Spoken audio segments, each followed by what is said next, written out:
Into the Fray. There's a lot of talk these days about men. Specifically, what the hell's wrong with them? Why are they so much more likely to commit suicide? Unalive themselves. Why are they much less likely to have close friends? Why are they lagging behind in education? Why are they having so much trouble in the dating world? Why are so many of them addicted to porn? Why are 98% of mass shooters men? Why won't they seek out the mental health treatment that they need? And I hear all these answers being tossed around, but they're all bullshit. The answer is not hard to find. It's just hard to hear. And I've touched upon it in previous videos, but it's time to go balls to the wall on this subject. Look at nature, folks. Look at all our closest relatives in the primate world, the gorillas, the chimps, the bonobos. Look at how their social hierarchies work. Now, for gorillas, there's one big silverback who runs the whole show. He gets the power, and he gets the females. And what about the other males who don't get to be the silverback? What do? What do they get? Well, they get cast out. They loiter at the edges of the troop, hoping for a chance that maybe one day they'll be strong enough to challenge the big guy, or at least sneak a quick mating when no one's looking. Most of them will never get their shot. They wander alone, they pick pointless fights, and they die trying to prove that they matter. For chimps, it's even more cutthroat. They don't have a single king. It's like a rolling, backstabbing soap opera of alliances and betrayals and sneak attacks. Males form coalitions to claw their way up the dominance ladder. One day, you're the top dog, swagging around with all the mating rights. The next day, your best buddy turns on you, and you're getting your face ripped off by the new alliance. And again, the winners get access to the females, and the losers, they get the scraps, if they're lucky. Now, it's a little more egalitarian in bonobo society. They're female-run. But don't kid yourself. Even in bonobo paradise, status still decides who gets the good stuff. The top females share sex freely with the males they favor.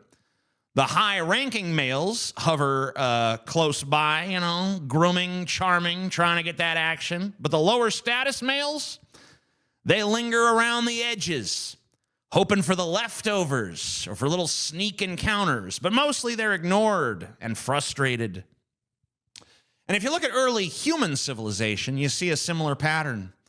Even in the Bible, you hear stories about guys like King Solomon, who had hundreds of wives and concubines. Now, the Bible might be bullshit, but what's not bullshit is that the kings and lords of old were not living lives of monogamy. They were hoarding women like trophies. And while I'm sure that this arrangement wasn't the greatest for all women, plenty of them were probably just fine being the chosen ones. Better to be the favorite concubine in a palace than to be a peasant's wife in a mud hut, right? Right. But at some point, thumbs started getting placed on the scales. Societies realized you can't have a kingdom full of desperate, horny, violent men with no stake in the game. It's just a recipe for crime and chaos and revolt. So civilization stepped in and started rigging the system. Not really for the sake of fairness, more just for the sake of stability. Marriage became sacred. Adultery became sin. Monogamy became the moral gold standard. Now, kings still hoarded mistresses, of course, but it became more of a behind closed doors kind of thing. What this meant for women is that a lot of them, due to a social arrangement that they never had much say in, ended up married to fucking losers. A bunch of guys who really had no business passing on their genes to another generation, ended up getting a rut based on social fiat. They got wives they didn't deserve, and when those wives complained, the church and the state were there with a heavy hand to remind those women that leaving is not an option, divorce is a scandal, adultery is a sin, and being a single mom back in those days was pretty much a death sentence. So the system held. It propped up mediocre men and locked down restless women. One result of all this was that weak-ass genes that should have vanished from the gene pool a long time ago ended up getting grandfathered in generation after generation because the system gave every half-competent farmhand or drunkard a wife by decree. Nature would have culled these fucks, but civilization gave them a free pass. And for a while, it kind of worked out. Armies got warm bodies to throw at the wars. Factories got workers who stayed sober just long enough to clock in because they had mouths to feed back home. Churches and kingdoms got obedient taxpayers and tithe payers.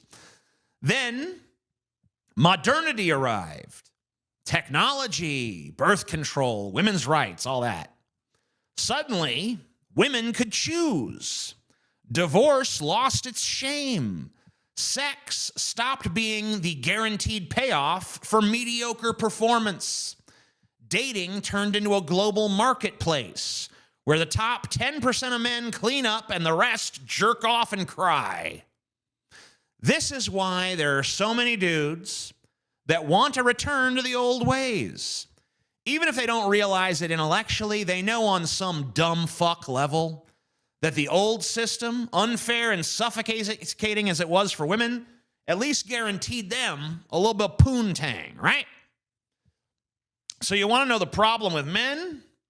It's that weak men who are undesirable, unfuckable losers, who nature has long viewed as disposable, were artificially propped up for centuries by a rigged moral order that forced women to settle for them. And now that that moral order is gone, they're face to face with nature's original verdict. You don't make the cut. That's it. That's the grand secret nobody wants to phrase so bluntly. It's not some new crisis. It's not soy milk or video games or feminism. It's that evolution never guaranteed every man a mate, only a chance to fight for one. Civilization used marriage and shame as a cheat code to patch over that brutal truth. But that shit is dead. It ain't coming back. No matter how many sad incel manifestos are written, or how many grifting podcasters sell you some kind of alpha male hustle course with a traditional wife fantasy. The funny thing is, most of these guys calling for a return to the old ways also think of themselves as alphas, tough guys, ultra capable badasses. But that's clearly not true. Because if they were all those things, they'd be thriving right now. They would love the new paradigm. They would be the primary beneficiaries. They call themselves traditionalists or red-pilled or real men. But the truth is that they're just genetic dead ends. They aren't attractive to women. They don't command loyalty or respect. They aren't building anything worth sticking around for. They aren't compelling enough to win in a world where women have the freedom to walk away. So they slap on the alpha male costume and they bark about masculinity in crisis and blame everything else for their problem. Feminism, soy, seed oils, globalism, TikTok, porn, immigrants, degeneracy. But they don't ever confront the primal fact that they're just not good enough. They don't inspire desire, trust, or devotion. They don't draw people in, they repel them with bitterness and paranoia and endless fucking excuses. So what do we do with these guys? Get them some fucking sex robots. Stat.